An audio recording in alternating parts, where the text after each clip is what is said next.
Hello, this is the Rockstar Manifestors podcast. I'm so excited you're here. And as I was just teasing a little while ago, this might be the beginning of an ongoing series, something along the lines of, I don't know, rockstar lessons, showing up as the rock star of your life. I don't know.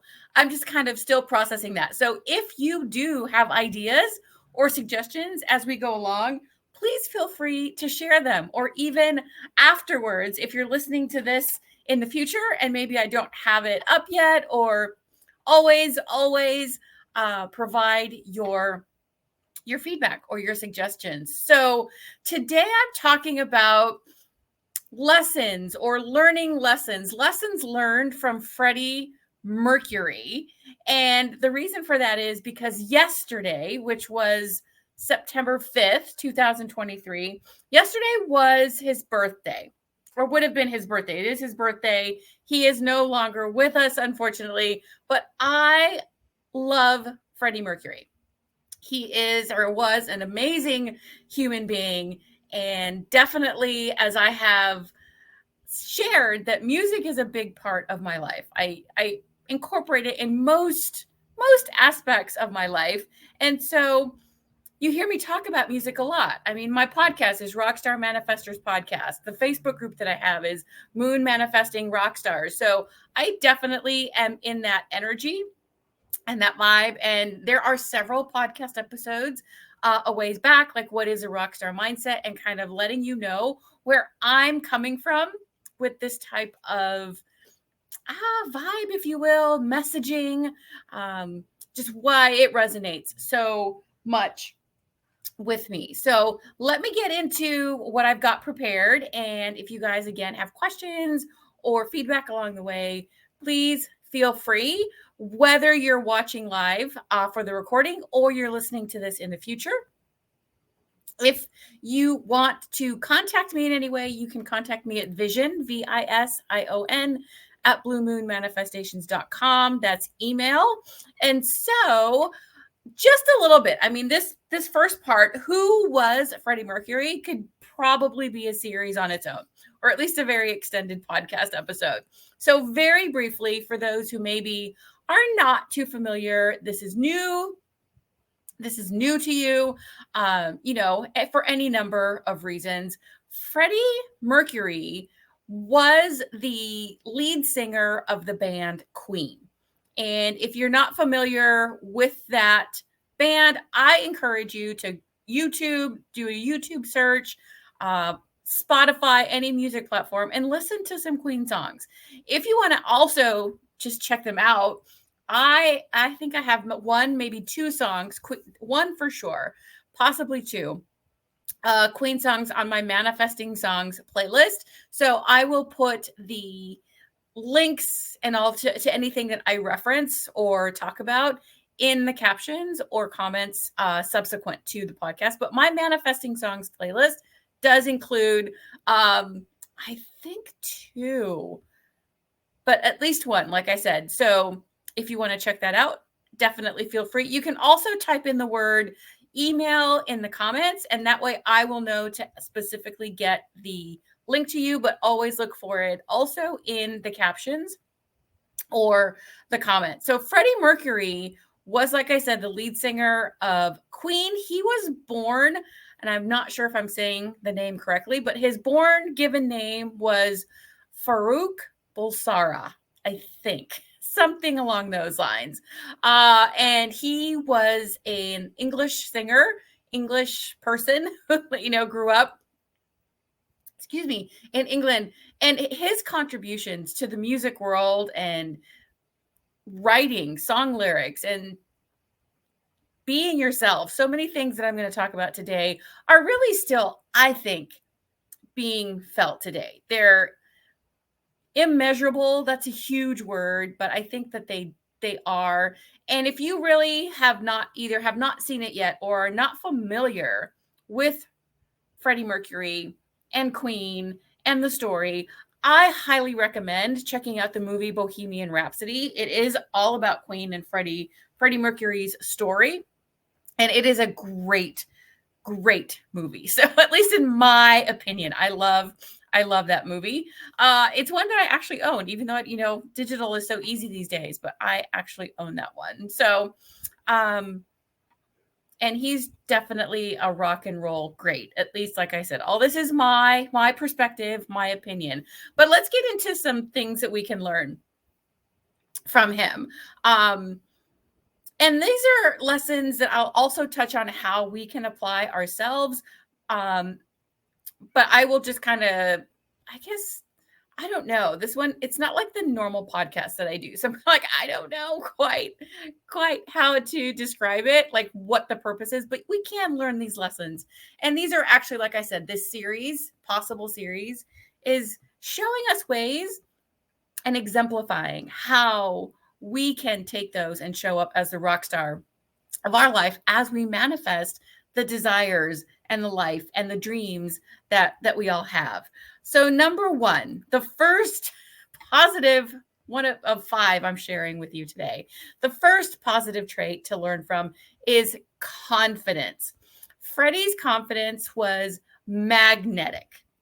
It was like it entered the room before he did almost. It was, I'm not speaking from personal experience of being around him because I never was, but looking at the movie and the videos and just, growing up, listening to Queen and all those formative music years of mine, it seemed to enter the room before he did. He exuded confidence, sometimes a little bit too much, but we all have that balance, right? Of a trait that can be overinflated in like the shadow, not healthy way, and also underinflated where we don't have enough of it. So all these traits could go high on the spectrum, low on the spectrum, in a healthy and unhealthy way. But I'm talking definitely focusing on the positive aspects and focus on that. So definitely a very magnetic and confident person. He believed in himself and his abilities, which is what I got the sense that that's really, that confidence is what helped him get to where he did, to the levels that he rose to. And well, I'm not going to get ahead of myself. So I'm talking about how we can apply it later. So I'm just going to go through this list really quickly. So confidence, he exuded it. And I am almost, I could say, because I don't know the man personally, but I'm almost sure that there were times that he did not feel confident, but he stepped into that energy because of the belief that he had in his vision of what he wanted to grow to, what he wanted to be. And especially if you watch the movie, there are some very definite challenges that he experienced and faced, but they also contributed to strengthening and bolstering that confidence. So the first positive trait of Freddie Mercury is confidence. Number 2 is authenticity. This is one that there are all of the people that I say I admire in this, like, rock star icon, type thing.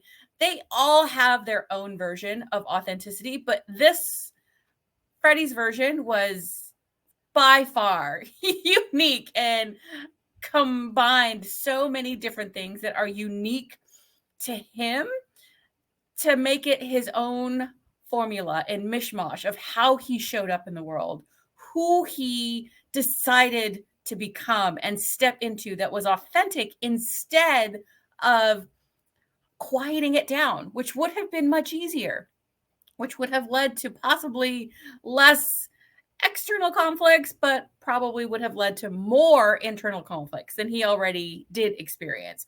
But he did not waver. He did not waver in being himself as flamboyant and as over the top and loud in the sense of how he portrayed his personality and what his personality was. But it were just like the confidence. It seems so magnetic. And whether it's your cup of tea or not, I hope that you can take away the the authenticity that he is being him, the best that he can, and he doesn't waver from that. He sometimes doesn't know quite how to embody that, but that is also part of the process, learning it, but following what really feels genuine and true and authentic to him, right? And this created problems within his band at times. It created problems took longer possibly to find people to promote and to work with, but he stuck with it. He did not waver from that. So being himself and being authentic to what his vision was. Fearlessness, which is very closely tied to confidence, but he fearlessly pushed boundaries, which also ties into that authenticity. He pushed boundaries that people would probably have been more than happy to not have to face, right? And the way that the messages that he shared in his music, how he performed on stage, he just pushed boundaries and continued to evoke reactions, positive, negative. I don't know that there would ever be anyone that would be indifferent, like, yeah, I could take it or leave it. It's either yes, like one of those things, like, yes, I love this so much, or oh my gosh, I can't, this is not at all my cup of tea. And I'm not saying that we should take it to the extreme unless that's what you feel to do. I'm not saying to push things to that level, but seeing it done on that level in the movie and in the way, listening to the songs and growing up with that, seeing it pushed to that level, if that's how strongly you feel about something, then yes, there will be hardships. Yes, it will be challenging. Yes, there will be a lot of pushback, but that fearlessness, and that, in my opinion, comes from having and developing and gaining whatever inner fortitude, whatever it is that supports your inner strength, whether that be spirituality or a belief, faith-based system or not, a belief system that may or may not be spiritual or faith-based, but a belief system, and that thing that pushes you, that strength, that fear. You've heard me talk about sometimes, if you've been around, how turning fear less into something that you're waiting to experience. Like, I'm going to wait till I'm fearless or till I don't have any fear to do this thing, is backwards thinking. I talk about how you turn fearless into an action word. So instead of a description, oh, I'm fearless, or I'm waiting to be fearless, or however you can try it in an example, turn it into an action word. By doing the thing, I will fear less. By doing the thing that scares me, I fear less. So, okay, to feel less fear, I need to do the thing instead of waiting. So turn fear less into an action instead of a description of an adjective. And I have either done, I lose track of all of them. I've either done a podcast episode about that. I'm pretty sure I have, now that I'm thinking back in my Rolodex of my brain. There is a podcast episode about that, being fearless and turning what that means in an action word as opposed to a description word. But Freddie fearlessly pushed the boundaries musically, personally, in his personal life and his professional music life. And it's a reminder to face those fears, just like which ties into using fearless as an action word. Face the fears that we have, however challenging, however difficult they are. Facing the fears, however hard it is, and having that knot in your stomach, or that, like, oh my gosh, this is going to be awful, but facing it. Most of the time, I would venture to say that it's worse in our brain, or the buildup that we have about how bad it's going to be is, I think, most of the time worse than it is in actuality. And even in those circumstances where the fears are hard, like facing them can be very challenging and emotional and possibly traumatic at times, getting on the other side of facing those fears is I don't know how to really appropriately describe that feeling. And of course, the bigger the fear, also you will experience that on a higher level, getting past that, and that exuberance, relief, being proud of yourself, conquering those fears. All those also raise in the level that you experience them based on how strong and how big your fears are. But really, they're not going to go away by not facing them. So the ones we've covered so far are traits of Freddie Mercury that I admire and that I am talking about today are confidence, authenticity, and fearlessness. And number 4 is connection. Now, this was done by him through his music, through his songwriting. He connected people and band, but he was the front man of the band. Connected people across the globe. The final part of the movie Bohemian Rhapsody is that concert Live Aid, and I am awful with years. I think it was in the 80s. I'm pretty sure Live Aid was in the 80s. That performance, it was at Wembley Stadium. I'm having a doubt about that, but it wraps up the movie. You can also search Live Aid, Queen's Live Aid performance on YouTube. That performance brought that entire stadium together and all the huge numbers of people that were watching. It was being streamed or broadcast live then. And all of those people were connected and were experiencing the same experience through him because of his performance, because of his energy. So he connected people and brought people together through what he created and through his presence and how he presented himself, performed, spoke, shared his beliefs, lived his beliefs. This was all a way of connecting people. And music is an amazing tool for doing that. The power that music has to connect people. Think about music that is from one generation that another generation learns to love or experiences and really enjoys it. It's a way of connecting and communicating that is really unlike any spoken language. You don't need to learn or you don't need to know and understand always the words of the music. Like you can listen to an Italian opera or something, and even if you're not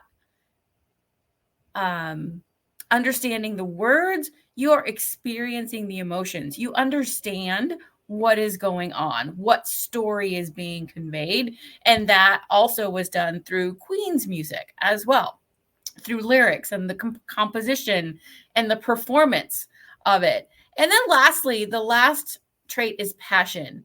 Passion for his music and his love of it was over the top. Yes, it got to the extreme.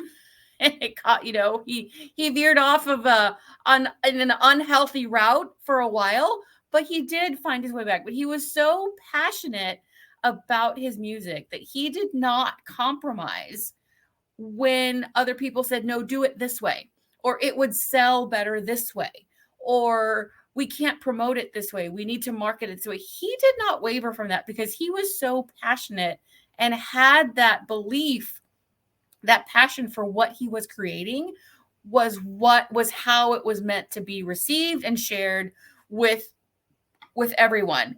He, his dedication to his meticulousness to what that vision was, to how the words came together, to the composition of the music. And that also caused problems from what you can check out in the movie. But that passion, it's like whatever your passion is being obsessed about it to, on some level. It's not just kind of like, oh yeah, maybe this will be good. Or, oh yeah, that's kind of nice. It won't last. It won't, it won't sustain you through the hard parts on an ongoing basis if you really are not passionate about whatever it is, your job, your hobbies, your family, your whatever. You need to be passionate and have that passion that drives you and fuels you through the downs and the challenging parts as well. And so all these traits together, these 5 traits, contributed to his success, and they can also inspire us. And like I said, it's not about copying his manner of doing it. It's not about trying to recreate that same level of controversy or that same level of authenticity that is over the top and needs to be seen by the world. If your level of whatever you're getting from these traits affects your circle, that's still having an impact. That is still showing other people the authentic you. That is still you standing in your truth and living what is true to you, creating the life that you desire, whether it makes other people upset or other people understand it or not. Having these traits is what will, and embodying them and leaning into them is how we all create that life that we want, by being that person first. I talk about that all the time. And since this episode was inspired by it being Freddie Mercury's birthday yesterday, just a quick, I saw some pictures and I didn't keep them. I mean, I didn't copy them or put them to share. One, because I did not create them, so I didn't want to infringe on any copyright. And also, this is podcast, so not all platforms of the podcast have a video component. So Freddie's celebrations, you can also just search, Freddie Mercury's birthday or birthday parties or celebrations. He was a very extravagant and also very generous person. He did things over the top a lot of times, but he also shared the experiences. He also was very generous with the people that were close to him, that were important to him, and that were part of his inner circle. Again, going back to the movie, because that's the easiest thing to reference, there is a time where it kind of goes in the misdirection, where people start to take advantage of him and that generosity. But of course, I mean, it's a true story, so it wasn't like fiction in like, oh, of course everything works out great. But he does learn his lesson. He does come back to what is genuine and right and healthy for him. And he has always those core connections, those personal inner relationships, inner circle relationships. And he was very generous. He was also very showy and liked to do things with themes a lot of the time. And so give that a search or a Google. Freddie Mercury's birthday celebrations or birthday parties. And I almost did do this next part already, because that's just, maybe I could have put them together. But I shared the 5 traits that we can learn from. And this part is how to channel your inner Freddie Mercury. Connect with his energy and channel that in your life.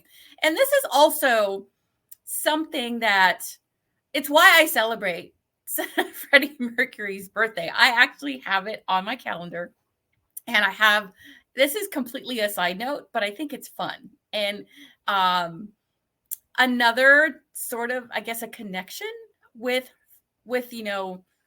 not him personally, but with the name or the identity of Freddie Mercury.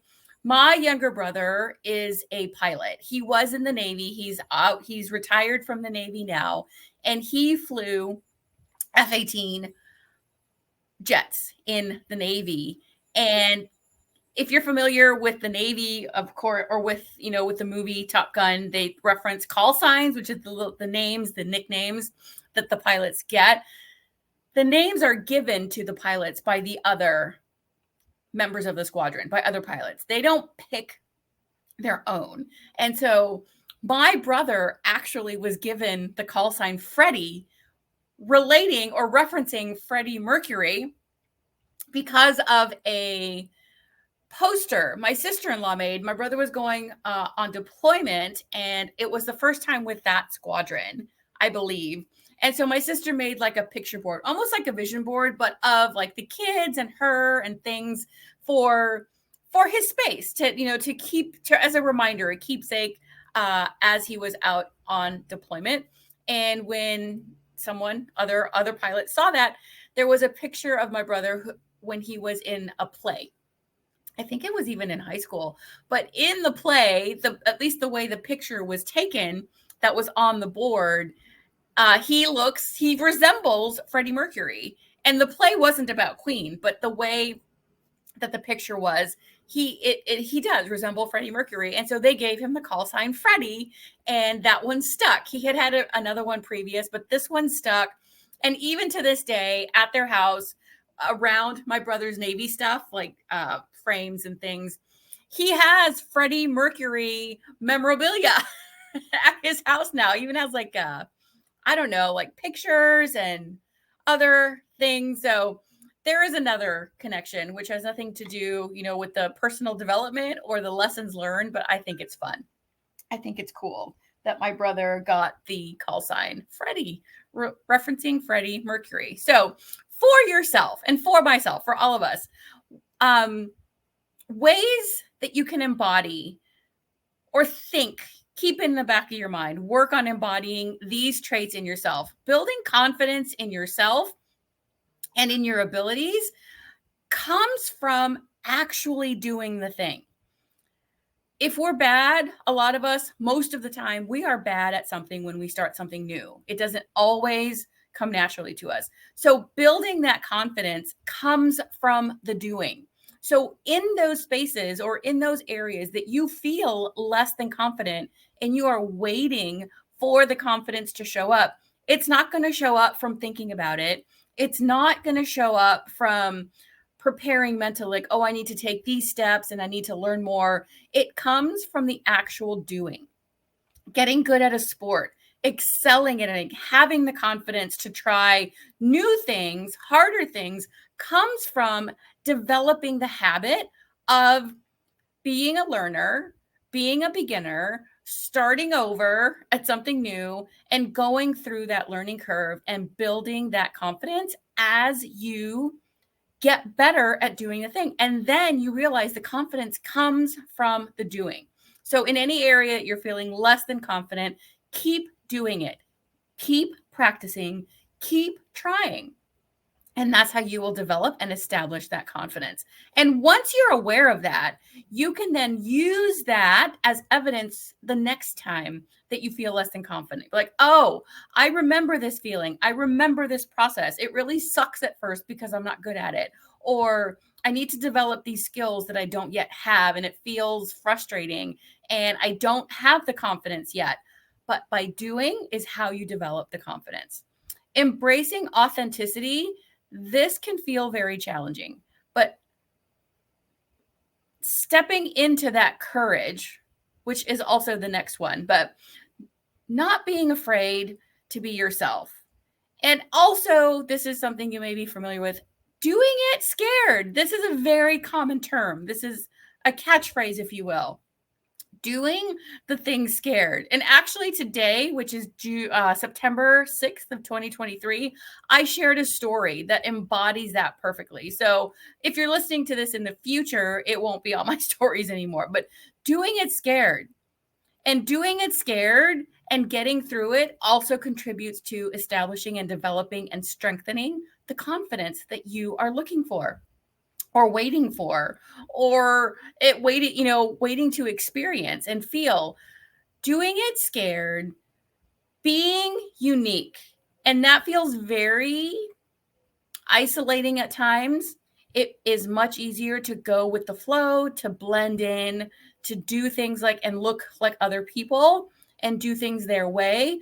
But most often it's probably not going to feel good in the long term. It's not going to fill your soul. It's going to be like, oh, okay, yeah, that, I'm doing it that way because it seemed to work for them. So really identifying and allowing yourself to get clear on what is authentic to you, what does feel right for you. And scary does not mean it's wrong. Scary means it's new. Scary means it's something you haven't experienced all the way before or done all the way. And a lot of times that fear can be rewritten or look at it from a different perspective as excitement to do the thing, even though you're scared. Do it. And the feeling afterwards, every time we do something like that, is so amazing. So stepping into that authentic you, saying the things that you want to say, expressing and looking and doing the things that feel good to you. No one else can say what that is for you. Other people definitely have opinions and they will share their opinions, but only you and only I and everybody is really the only authority on what is right for them and for us, right? We're the only ones that can say that that's yes, a good thing, a hell yes, or a hell no. Overcoming fear also ties very, very like interlinked together. They tie together. In facing those fears, doing the things scared, which contributes to doing it your way, finding your way, and also to establishing that confidence. So it's this ladder that we're working up with these traits, really. Facing the fears head on, identifying what that scary thing is, whether it's facing your finances, whether it's having a conversation with someone that doesn't feel easy or that might be a challenging or difficult conversation. Doing the things to prepare, like regulating your nervous system, having a plan of how you will respond versus reacting, having a game plan as to if you need to take a break or if the other person does, being sure you come back to the thing, and just knowing that you can do hard things and you will only conquer the fear by doing the thing and facing the thing that scares you. Otherwise, the fear will continue to grow and get bigger, disproportionately bigger. Like I said, it's going to be our mind and our thinking is going to make these things much bigger and scarier than they really are. So the only way to combat that is to face the thing that scares you and do the thing that scares you. Fostering connections, which I talked about in Freddie Mercury sense, how his music connected people. So use your skills, your talents, your traits to connect with others and make a positive impact. That might mean looking in new places for like-minded people that you can share your interests with, that you can discuss things that your family or friends don't quite understand. But fostering connections is how we also up level by hanging around and developing relationships with people that are in places that we want to be, that have more experience than us, and having this mixed group, like where you're part of the mix. Some people know more than you. Some people know less than you. Some people have more experience than you. Some people have less experience than you. It's all this. We can't all be at the same level and expect to really get anywhere quickly, right? We need those that can help us, and we also need to provide the help. That is that healthy balance. And connections also are good for our mental health, our emotional health. So whatever that looks like for you, finding those things where you can connect with other people in whatever way that you are needing or wanting. And then pursuing your passions. Find the things that ignite your passion. I'm a mastermind coach in another community that I'm a part of, and we had a call last weekend, and one of the participants said, I am not, I'm living the life that I should have, that I was supposed to. And it's not, the thing that brings me joy. So she was talking about how she is now pursuing the thing that does bring her joy, and how, yes, it's going to take a while, and knowing that still feels much better than being where she is, which was the life she, was expected to, or she felt she was expected to follow. And she's like, I have that life and it's not fulfilling.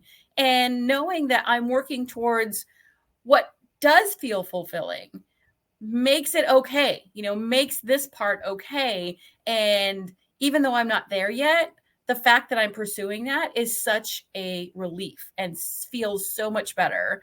And yes, there are challenging parts. And a lot of times I'm sure we can all relate to, like, oh man, I'd be there already if I started so and so time ago. That doesn't matter. The fact is, if you are in a place where you're not following your passions, it is never too late to identify them and follow them and do and find those things that fuel your soul. So those are the 5 traits of Freddie that I admire, and how you can, very simple, general, very global ways that you can also think about and work on incorporating those traits in your life as well. So, like I said earlier, I encourage your feedback, your thoughts, your experiences.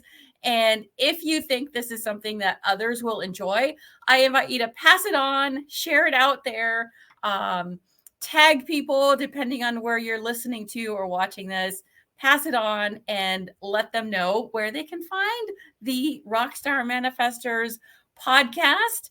And like I talked about earlier, the Manifesting Songs playlist will be linked in the description or the show notes, or wherever you happen to be listening to or watching this. And I would also love to know if this is a type of series that you would be interested in, like showing up as the rock star of your life, learning lessons from various rock stars. And they don't even have to be musicians or rock stars, but people that well-known in the public eye, people that we can learn lessons from. And if you have anyone that you might want to suggest, please feel free, send me an email and let me know who that might be. And I will look into that and see about this ongoing series. It's a percolating idea still. So if you're listening to this in the future, I will update the comments or the description to let you know if there are future episodes in this potentially ongoing series of showing up as the rock star of your life. Naming things is also something. I don't always use the same name for everything, but that's what I have for you guys this week. And I look forward to talking with you next week. Have a great one, guys. I'll talk to you soon.